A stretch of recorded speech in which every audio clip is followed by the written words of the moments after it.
Well,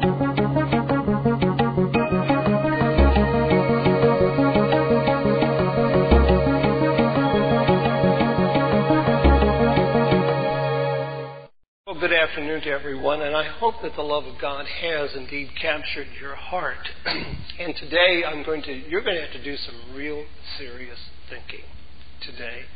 I've entitled this sermon, actually I plagiarized this, to say the least. Returning from my prayer walk yesterday, my wife was busy reading her devotional, and she started sharing with me because I was working on a sermon entitled Worrisome Times, because we live in some worrisome times right now, and I was thinking about how do we handle those worrisome times? How does a Christian live in those kind of times? Because we are not the first ones ever to live in troubling times. And then she started reading to me from her devotional about from Oswald Chambers, and it was April 29th, and it was entitled The Graciousness of Uncertainty. And as she read it, I thought, wow, that's kind of what I've been thinking about here, but it's in a totally different way than what I had been thinking. And I said, I make a copy of that because I want to share that, and it's because it's what I've been thinking about along these lines. And so she did. Then as I processed it during the day, I set aside my troubling time sermon or worrisome time sermon, and I want to give this. So I want to read to you. I want to start by reading what she read to me in terms of the graciousness of uncertainty, because I would dare say that some of us have some uncertainty in our life. So this is from Oswald Chambers, and it's taken from 1 John chapter 3 and verse 2. And we're very familiar with what it says there. It does not appear yet what we shall be like. Now, that's a bit of an uncertain statement, but listen here, and I want to read this so that you kind of get a context of where we're going, and then I would like to add some things to it, some thought to it, and maybe you'll have some thoughts as well. Anyway, he says here, naturally, we are inclined to be so mathematical and calculating that we look upon uncertainty as a bad thing. We imagine that we have to reach some end. But that is not the nature of spiritual life. The nature of spiritual life is that we are certain in our uncertainty. Consequently, we do not make our nest anywhere. Common sense says, well, supposing I were in that condition.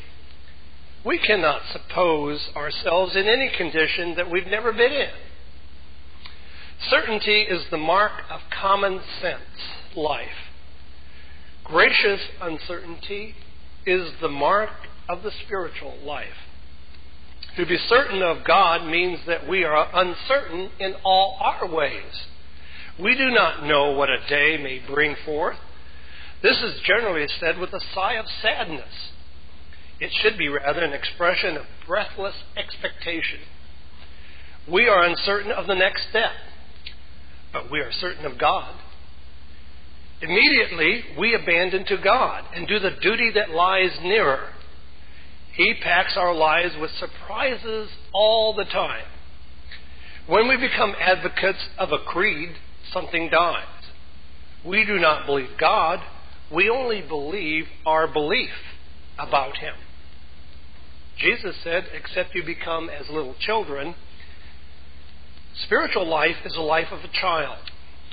We are not uncertain of God, but uncertain of what He is going to do next.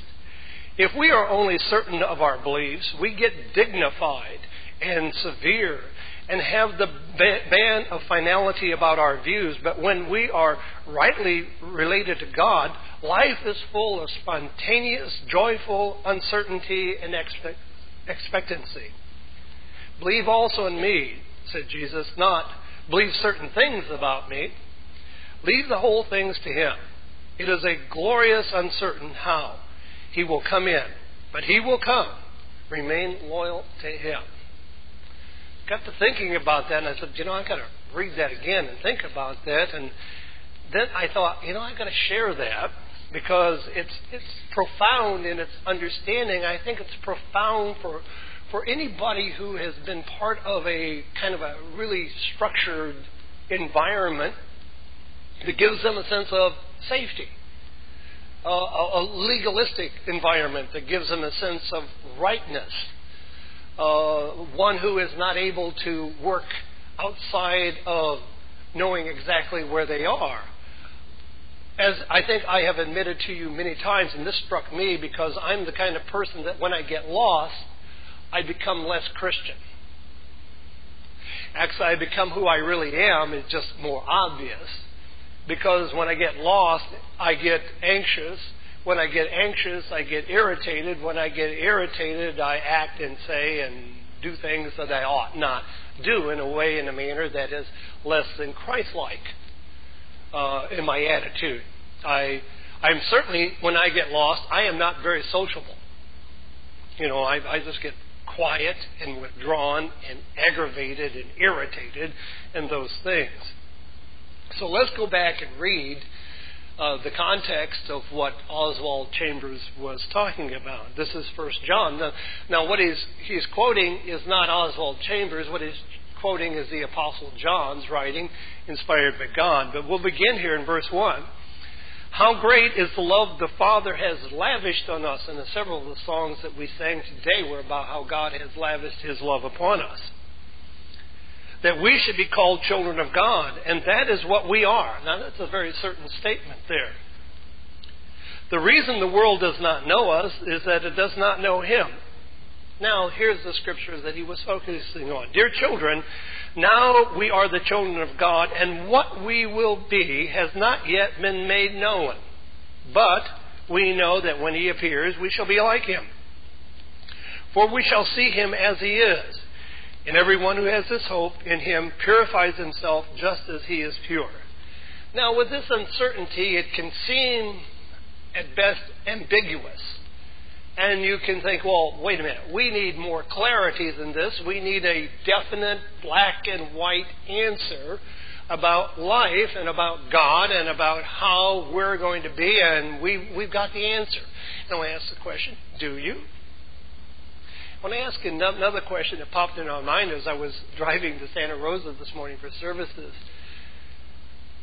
if you were judging yourself, how good of a judge would you be? I want you to think for a moment, being your own judge. Would you judge yourself liberally, generously, or would you judge yourself too harshly? Or would you perfectly judge yourself? That's a pretty tough question. In fact, do you want to be your judge? Thank you. I see heads going, no. No, who do you want to be your judge?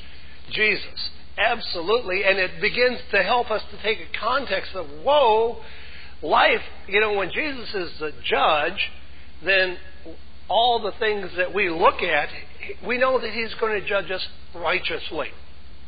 And we certainly want to think about, well, do we want somebody else to judge us?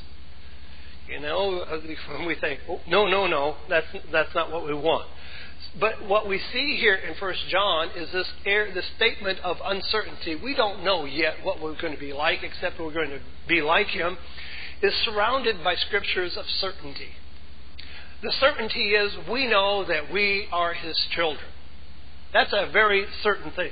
We also know that God has lavished His love upon us. We know that as well. That's very clear here, that we know that. And we know that people don't know God because they don't have a relationship with God, nor do they want to necessarily have a relationship with God. Feeling the blues today, or tired of life already? Do you have questions about life, or need spiritual advice? We can help.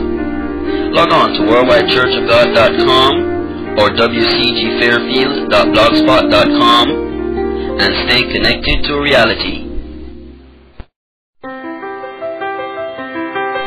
The Worldwide Church of God in Fairfield, Santa Rosa, and Modesto are located in the San Francisco Bay Area, regarded as the most prosperous region in the United States. We believe Jesus Christ when he proclaimed in Matthew 6:24 that serving God is more important than serving mammon. We welcome everyone to come and worship and fellowship every Saturday at the times listed on your screen and on our website, worldwidechurchofgod.com.